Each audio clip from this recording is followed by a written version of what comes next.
good afternoon, good morning, good evening, wherever you are.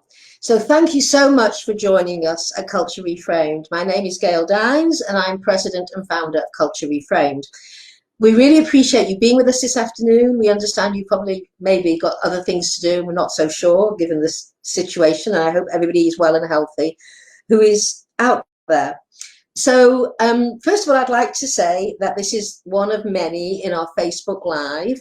And if you want to see the recordings, you can go and look on our Culture Reframed Facebook page.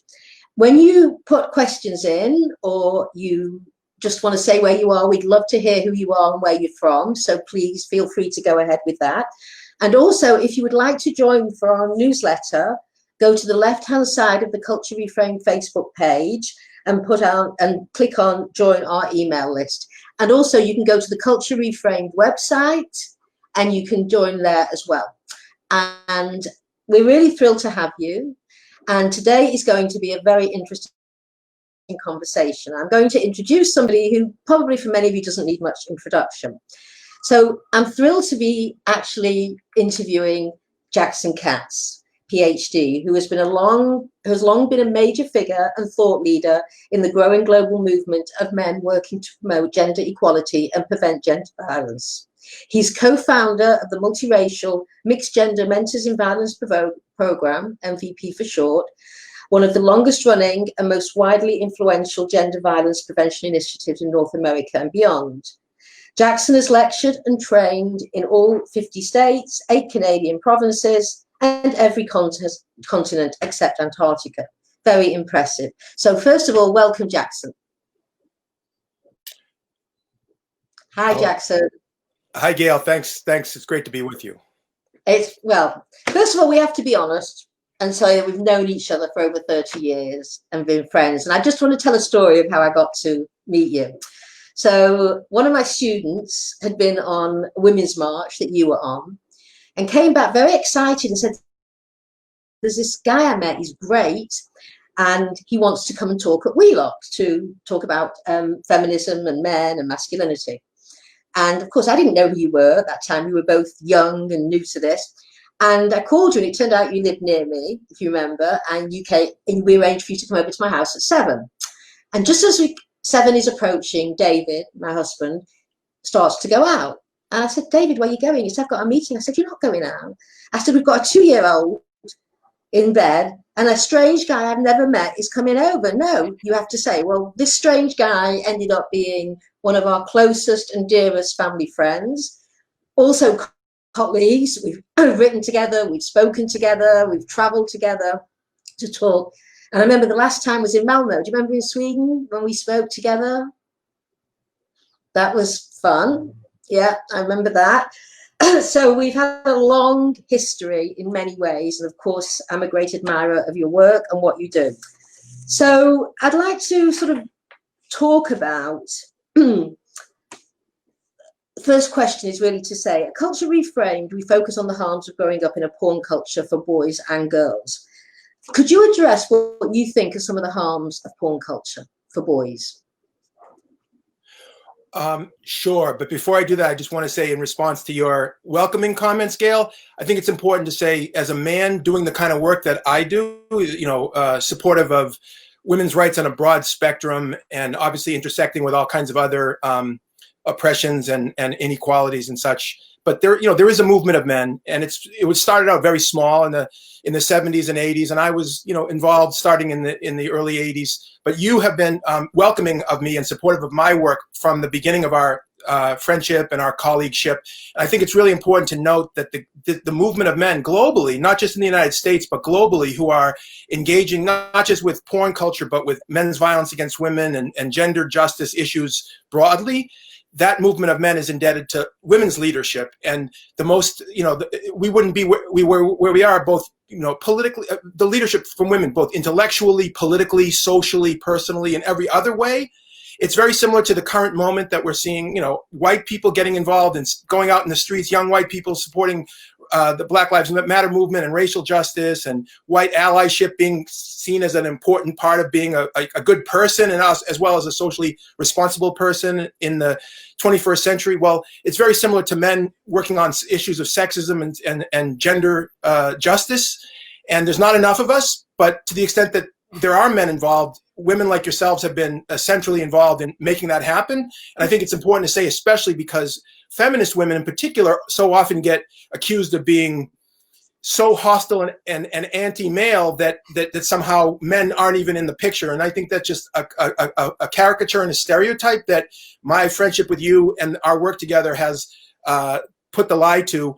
And I just wanted to thank you and your women colleagues across the racial and ethnic spectrum, and both in the United States and all over the world, for your ongoing leadership and work. And to your question about the effects of porn on boys, I think boys are harmed badly by sexism generally, but certainly by porn culture. And, you know, we can get into some of the specifics of that, but I think the idea that somehow feminism is obviously essentially about improving the lives of women and creating structures and institutional structures and political structures and economic arrangements and everything that are fair and equal across the board, obviously. And the first goal is to lift up women, if you will, and to make, to create structures of equality for women and girls. But men and boys profoundly benefit from feminism. And I believe that from the first moment I read my first feminist text or novel back in the late 1970s. About that, because it's very interesting when you read I remember my feminist awakening was reading Andrea Dworkin's. It was actually Right-Wing Women, and I remember reading it. And I think I was 18, and I was sitting in a cafe in London, and it's like my world exploded. I couldn't get my head around. It was like, I have been looking for this all my life, and I didn't know it at the tender age of 18. Suddenly, everything in my life made sense in a way it never made sense before. And so can you speak to your first awakening of when you really how did it happen? Well, thanks for the question, but knowing the time limits, I can just give you a little piece of our time limit with this discussion. I'll just give you a little piece of it. But it was similarly when I was 18, 19 years old. But I mean, for me, I was downloading all this information both inside the classroom and outside the classroom about sexism and racism and heterosexism. All of it was happening at the same time in my first couple of years of university. One of the pieces that really was influential to me in terms of my awakening about feminism was I was living in a co-ed residence hall. It was co-ed by room. So I had a male roommate, but on both sides of me were women. And I remember enjoying my freedom to come and go as I pleased away from home. I come home at 3 o'clock in the morning, and I wasn't thinking about my personal safety, which is very normative for white guys in my generation and beyond. I mean, there's a lot of white guys, a lot of white people who, especially men, I should say, who are not necessarily thinking about their safety. Right. Yeah. Right. And so I then saw that the lives of my women friends on my floor they were completely different because they were so fearful of being sexually assaulted or assaulted by men, especially at night. And they always had to know who they were going to get home with, what time it was, how they're going to get a ride home. And I was like, I didn't care about any of that. And then there were a couple of rapes on my campus. They happened outside, not in a typical setting, but in an outside, parking lot setting. And a group of women students organized a rally for better lighting on campus. And I remember covering, as a young student journalist, I covered this rally. And I remember thinking, if I were a woman and I had to worry constantly about being sexually assaulted on my own campus, I wish to think that I would be one of those women out there protesting. And instead of being intimidated by those women or feeling like they were anti-male, I thought, this is what leadership looks like. These women are standing up for themselves. And I identified in a positive way with these women's righteous indignation. And then I started talking, of course. I wrote about this. I wrote my first column, op-ed column about this as a young, at the time I was 19. I wrote about how I would think I might feel as a woman if I had been born a woman and I had to live with the daily indignities of sexism and the sexual violence and everything else. And I remember writing about this, thinking I would be ticked off about it. And I would, and so I realized as a man, and I had a background as a young guy, I was, very successful as a football player and an athlete. And I was like so unintimidated by the male culture. And I thought, I have a voice here. I can actually say something. And why aren't there other men out there speaking out? And they weren't. And so I started doing it. And can I just say one last thing? It was at the same time I was learning about, both in my interpersonal relationships and in the classroom and in the larger culture, about racism and heterosexism, all of which were, for a young guy like me, was like a revelation. Even though I wasn't a complete ignoramus as a high school student, I really wasn't checked into some of these things. And I started realizing, and that's the power of privilege. Right. That's the power of privilege. Right. You don't have to live. That's right. That's I mean, right. to be honest, as a woman, and all women, it's exhausting and enraging having to constantly live in fear of being sexually assaulted.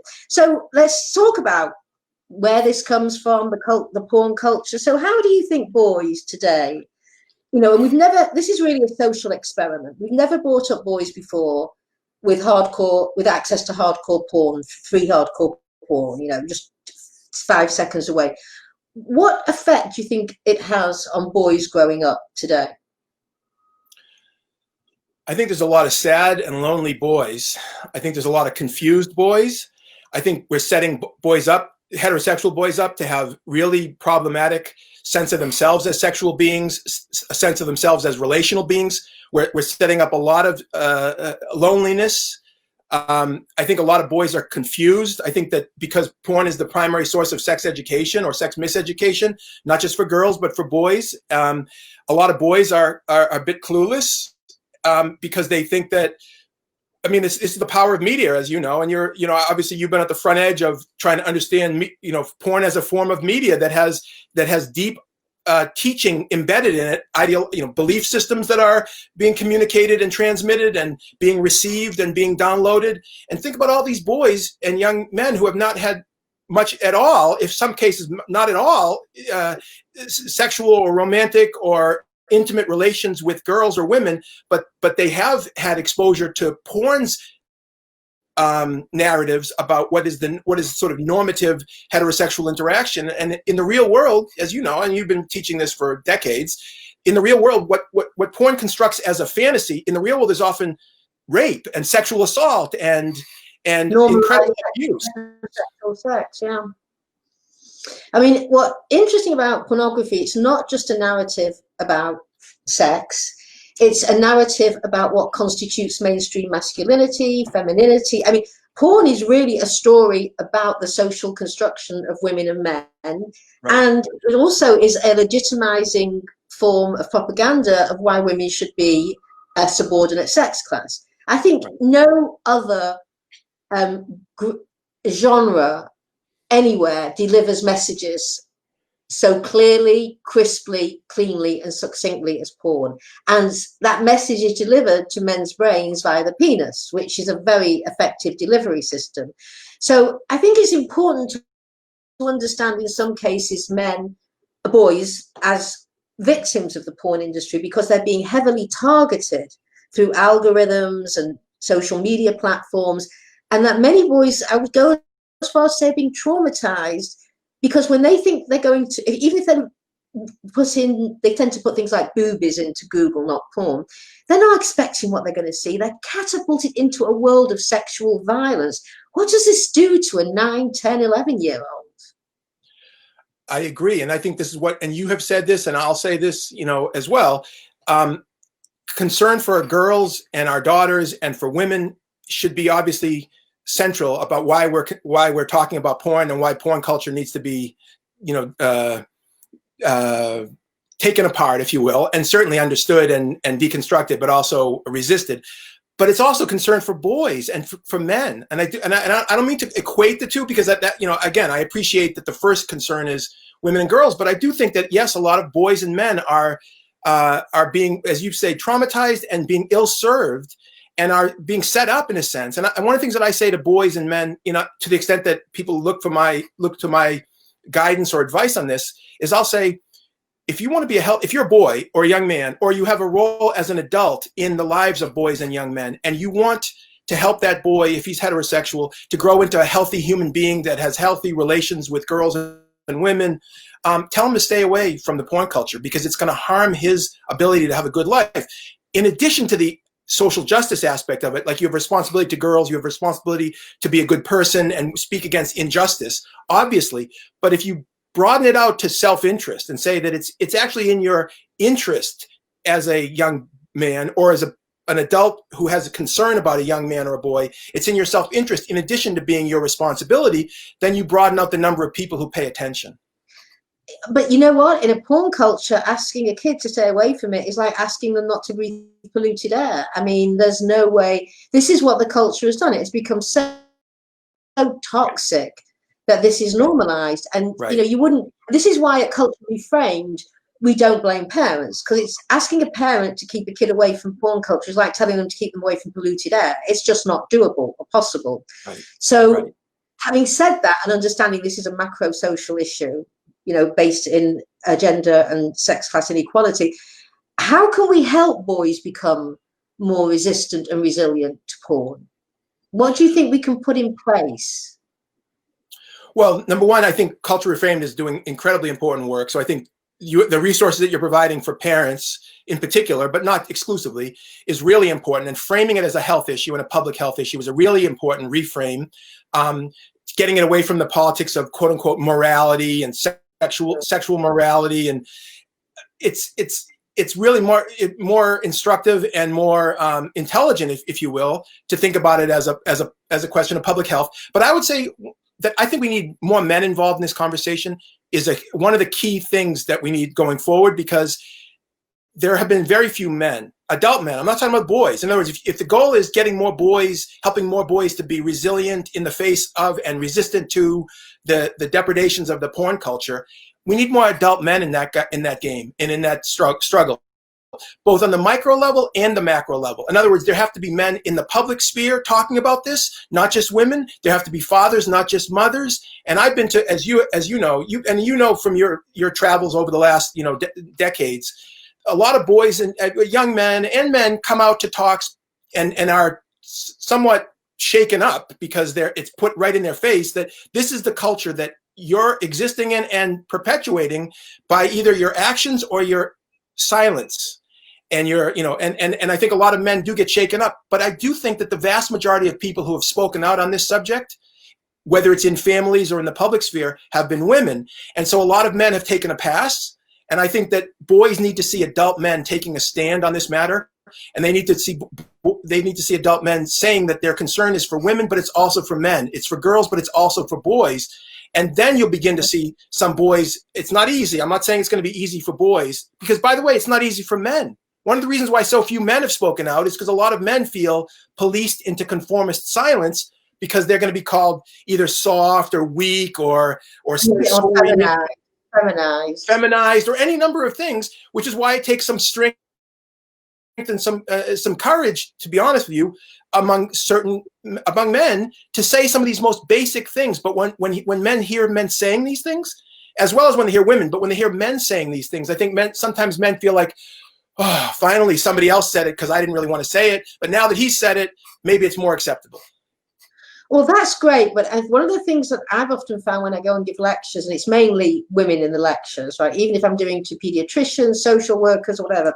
And of course, a lot of them are mothers or aunts, or have children in their lives they love, and they're in a state of almost panic.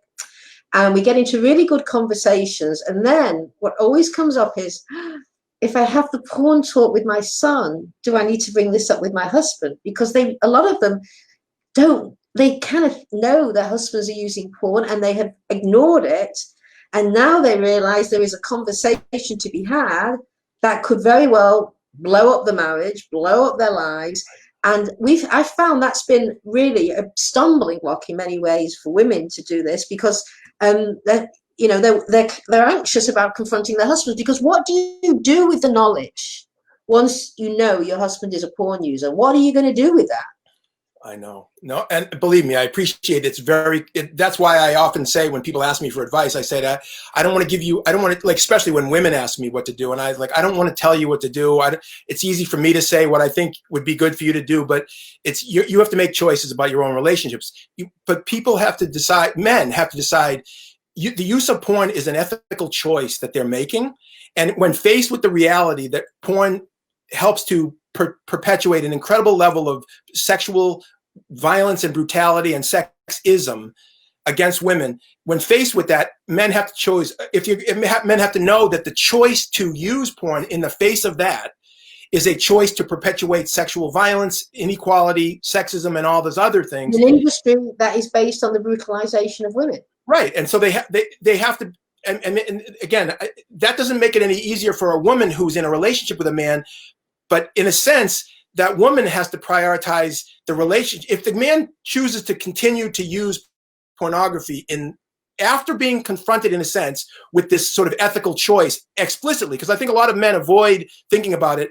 They avoid thinking about that ethical choice because it's a difficult choice, because it means giving up something many of them have felt a lot of pleasure from. This is why I have a chapter in my book, Macho Paradox, called Guilty Pleasures. It does mean giving up something that you have that you derive some pleasure from, but if you continue to do it, you've also made a choice to perpetuate the harm that you say that you don't believe in and don't want to be perpetuating. And if a woman in your life has already said to you that if you continue to do this, you're violating her sense of integrity, then and every woman's. But this is why it's tricky, and I appreciate that. But I think a lot of men avoid even that very question. And I think that part of what needs to happen, and I know you were going to get to this as well, about what do we do about all this? I say men need to become as brave as women and feminists. Right. We stood out there, and any woman who stands out publicly as a feminist, you get death threats, you get the most horrible things done. But we stay there because we're brave and because we believe in this. And I would say men need to become as brave as women. Right. You get name called, and I understand that. But given the cost to women, which is, life or death, being called a name is pretty low compared to what happens to girls and women. So, yeah, I think what happens is men, we always talk about women as the weaker sex. How ridiculous. We have been at the forefront of every major movement that has made this world a better place. And I think that men can take that lead, well, not take the lead, but follow what we've done and grow a spine, basically, or make a feminist joke, grow a pair of ovaries.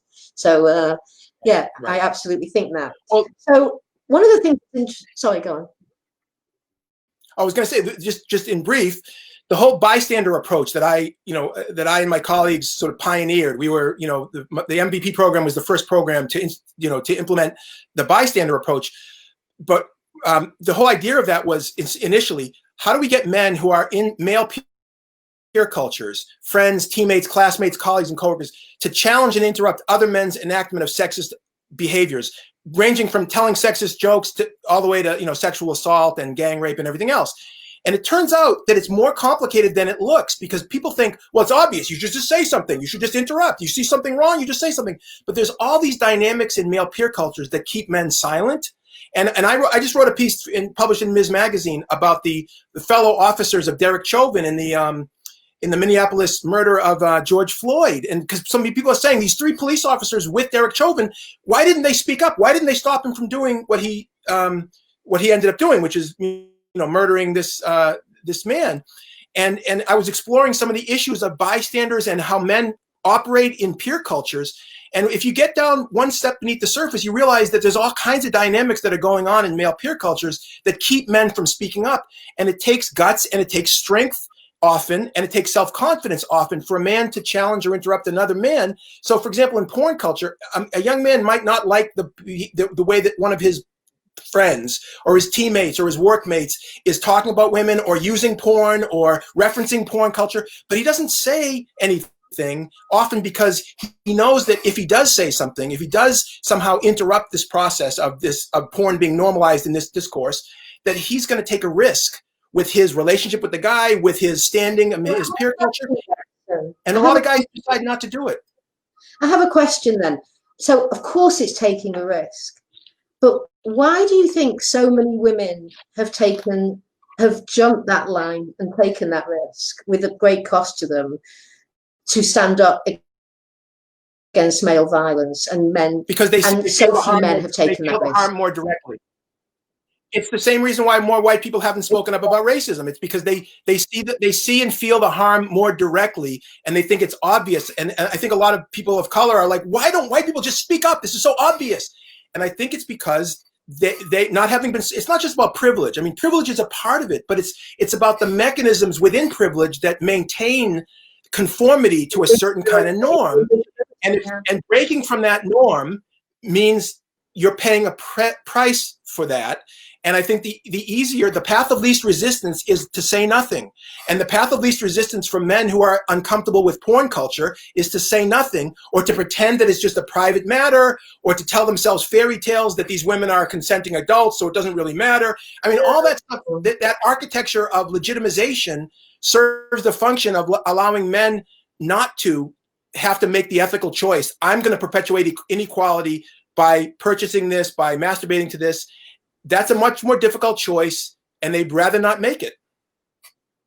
No, and I think now in today's porn culture, using porn is a rite of passage from boyhood into manhood. I mean, it's a core part of it. Right. One of the things I want to address here is, we are up against a multi-billion-dollar-a-year industry here, a very litigious industry, a very smart industry, that is way ahead in most tech fields, knows exactly which next platform to cannibalize. What do you think we can do on a more macro level to stop this? I mean, because we work, with parents, but ultimately every major social problem can only be dealt with through collective action. What would you like to see if you could have a dream list? And be bold, go for it. Sure. Well, a couple things. One of the key words you just used is industry, and I think I would suggest that men who claim to be caring about social justice and all these various progressive social movements, many of them are perpetuating sexism, even while they're working against racism or working against wealth inequality. So I think we need to broaden out the progressive agenda to include the porn industry as one of the targets of those industries, like the oil or the fossil fuel industry that's perpetuating. You don't think that it needs to be part of the progressive agenda? No, you're completely right. That's what was so astounding. And I wrote a piece with Bob Jensen probably 15 years ago called "Why Porn is a Left Issue." And in it, we said, why is it that progressives understand, industries and their power in society, yet when it comes to porn, for men, their brains seem to drop out of their head and they defend porn. I mean, this is a really important question. And, for many feminists who are progressive, most are, it really, really rankles us that men who we would see as allies on many issues, when it comes to pornography, and by the way, prostitution, we have to talk about that as well. Yeah. Yep. Suddenly, it's free choice. Suddenly, they become like neoliberal economists arguing for free choice and agency. And on every other issue, they're more political. So what happens? Is it because it's about sex and they sort of stop thinking about it? I think it is because it's about sex. But one of the points that you have made, and others have made this point, but you have been certainly right on the front line of making this point, it's also extremely racist. And so some of these young men who are out in the streets fighting against racism, which is, white men, good for them.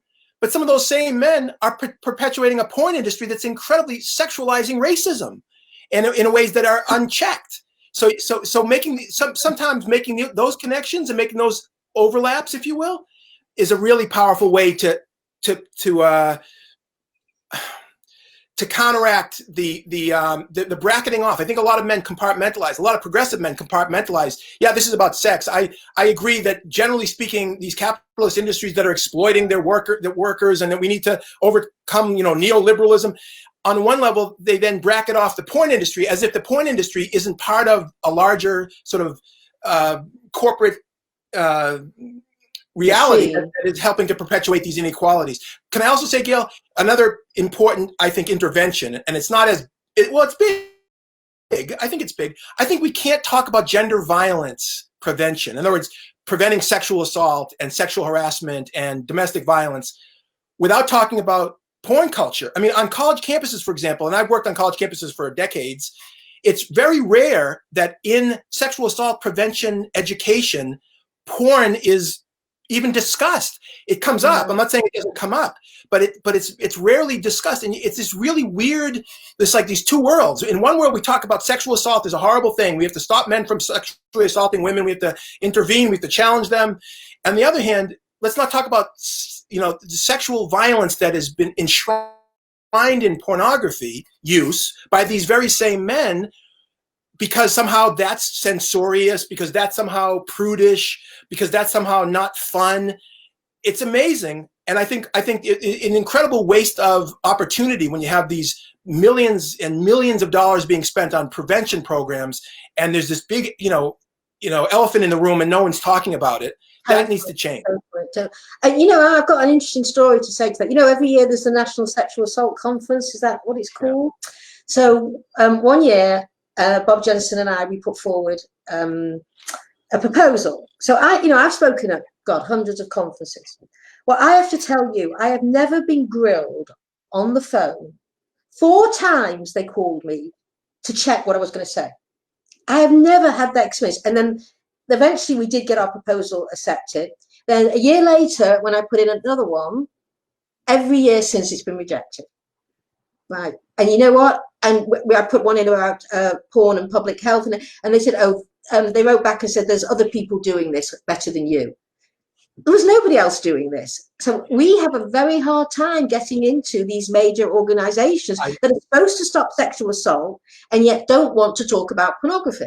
Right. No, I appreciate that. Although I have to say, in fairness, I've actually spoken at the I hear what you're saying, in the National Sexual Assault Conference, and I included in my talk, it was a keynote, that we need to have pornography has to be marbled into our discussion about the underlying causes of sexual violence, and that we can't do serious sexual assault prevention without talking about porn culture. And that was, by the way, well received. And I know I'm a man, and part of it might be from a woman. They weren't taking it from a woman. They were not taking it from me. I just want to say Melissa Farley has an interesting question. If people don't know about Melissa Farley, you should. And she says, please do not forget about the production harms of pornography to the women and men whose prostitution is filmed in porn. Very few people are bringing it up these days. So I think that's critical as well, is to understand the harm at the level of production. And really, pornography is prostitution with the camera going. And also there's a whole subgenre on Pornhub of Johns filming prostituted women without them knowing and uploading it onto Pornhub. Right. So I think, thank you, Melissa, for that comment. That's very important to remember that in the actual making of this product. And, Ron Jeremy has just been accused of raping 4 women. I don't know if you've seen this. No, I haven't. Yeah, he's just been, I think he was arrested or whatever, just yesterday. And, it was really interesting to read that Ron Jeremy, who's been in a male porn performer for God knows what, 30 odd years. And I had the luck to debate him on CNN, and what a vile human being. And they said, he's 4 women. And I thought, what a joke. This man has been in porn for 30 years. How many women has he raped on that porn set? If they all come forward, there must be thousands of women that man has raped. And in fact, porn in many ways is paid rape. These women, often when you speak to them when they exit the industry, they didn't know what they were getting into. Their contracts were violated all the time. And the violence that they experienced on the set was something that they had not anticipated. Right, right. Can I mean, related to that point, it's directly related. I think there's a generational piece that you and I have talked about over the years. I think some of the older men who didn't grow up in whose formative years weren't in the past couple of decades, have this like willful ignorance about what the porn culture is today, and the brutality, the violence that is enshrined in the normative heterosexual representation of quote unquote sex. That's what I mean by the generational change. And I think one of the challenges that we have, and I know here we are talking about all these other challenges, is that now as we get older, if you will, is the whole generation of men who have grown up with brutal sexual violence represented in porn culture that they've had experience of. Now their sons are growing up And so they have been themselves desensitized, and yet we're going to ask those fathers who themselves have been dramatically desensitized to this brutality to somehow be models for their sons.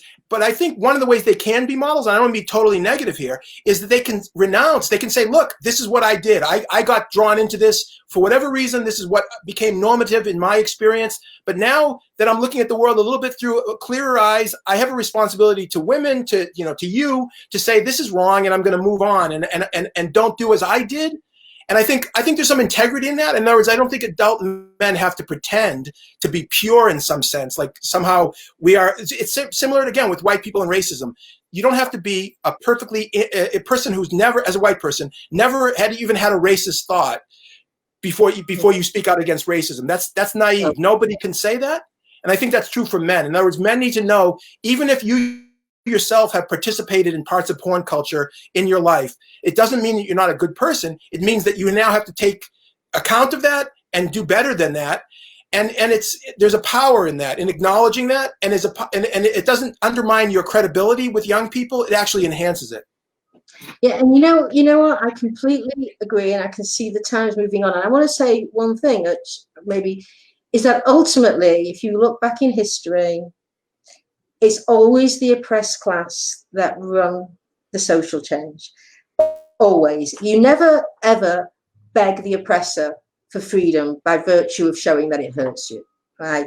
So I think what's really important here, as we say, is women, sort of run this movement, and that men like you do this work with men as well, so that we really begin a culture shift. And we've got a massive job ahead of us. I mean, it's not like this is going to be easy, but we simply are not living in a society that is sustainable if we continue this. I mean, we are handing our kids a toxic culture to grow in, and they're not going to flourish. They're not going to thrive. And what you just said, I think, was so important, is this next generation of men now who are going to be fathers were themselves desensitized. So to end, if you could put out a plea to men, because I'll put out a plea to women afterwards, but if you could put out a plea to men, again, be bold, what would it be? If you want to be on the right side of history, if you want to be on the right side of justice, of advancing the small d democratic project of respecting people all across the board by gender, race, sexuality, all the different categories, if you want to be part of advancing human civilization, speaking out and working against sexism and men's violence against women is a critical part of that. And a critical part of speaking out and working against men's violence against women is working against the ideologies and belief systems that are enshrining men's power and control over women. And porn culture, because it deals in the very intimate realm of sexuality, is an incredibly important piece of that. It's not the only piece. There's a lot more work that has to be done beyond porn culture, but porn culture is one of the places that you have to focus if you want to work towards that justice that many say that they want to be part of. And I think we should welcome. I think again, a man does not have to be perfect. He doesn't have to have a perfect record, if you will. He has to have the integrity to be able to say, you know what, I'm looking at this now a little bit differently, and I'm willing to grow. I'm willing to learn from women and from other men, and I'm willing to go forward. And I have a responsibility to women, but I also have a responsibility to men and to my sons as well as my daughters. And I do think a lot of men, especially adult men who have positions of influence with young men, it's not just fathers, uncles, teachers, coaches, youth workers, ministers, rabbis. There's all kinds of men who have influenced the lives of young boys. I think those men need to be. We need to say to those men, and I'll say that to these men, to them. We need you to have the courage to provide the leadership that young men and young women and everybody needs you to provide. Women will continue to be the driving force, but we need more men who are willing to join them. And this is not about you being soft or being less than a man. In fact, it takes more courage and more strength and more self-confidence as a man to engage in these kind of conversations and engage in this kind of struggle. It's not an evidence of your weakness or your softness. It's an evidence of your moral integrity. And I think if we say it like that, I think a lot of men can respond in a positive way. If we challenge men in a positive way, I think a lot of men can respond positively. And then hopefully, I mean, I know we're all just doing our best against these macro forces, but hopefully one day it'll look obvious when humans will look back on the early 21st century and say, oh my God, back then what was considered normative and acceptable sexual, in the sexual realm and certainly in the porn culture is now seen as completely brutal and completely, it's hard to imagine that it was ever acceptable. I hope we get to that place. I know we're a long way away, but I think we can get there one day. And I think that's absolutely crucial, that hope. And I think my call to women would be that to take on a feminist perspective of yourself and understand that you matter, which goes against every message you've ever learned in this culture, is the way to running, to having a full life. I could not imagine my life had I not picked up that book when I was 18 and had my mind blown by Andrew Dworkin. And then all the other books I read. I mean, it was a lot, and I shudder to think where I would be today had that not happened. And what I would put out plea to young women is, don't listen to this culture about who you are. It's a lie. It's telling you stuff that's not true. And that the way through this is to build a movement that has true equality, where women are no longer a subordinate sex class. Without that, we can't have anything. Without women being a equal and non-subordinate sex class, the culture will never shift. That's for certain. So Jackson, I want to thank you for all the great work that you do, for 30 years of friendship and everything that we've known each other, the way we've helped each other develop ideas and grow. And I know when I was writing Pornland, I was on the phone to you a lot. And when you were getting Tough Guys, that great film about, remember I was reading the script before it went there. And so we've done a lot of work together and we've built a lot of stuff together.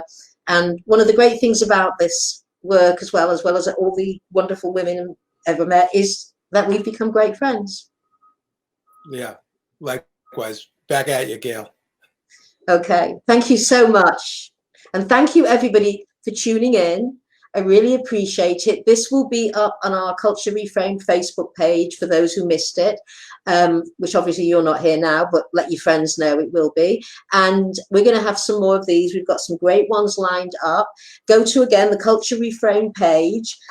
Look on the left side and join our mailing list. You can just join in or go to our Culture Reframed website and just put in to join it. And again, we're going to have more conversations. Please look at our parents program, which is parents of tweens and parents of teens and for parents of tweens, 2 different programs, which will help you figure out how to talk to your kids about porn and build resilience and resistance in them to porn culture. This is what we do at Culture Reframed. We build programs for parents so that they can help build healthy, life-loving children and not let the porn industry come in and hijack the well-being of our next generation. So until next time, thank you so much and have a wonderful morning, afternoon, evening, depending on where you are. And thank you again, Jackson.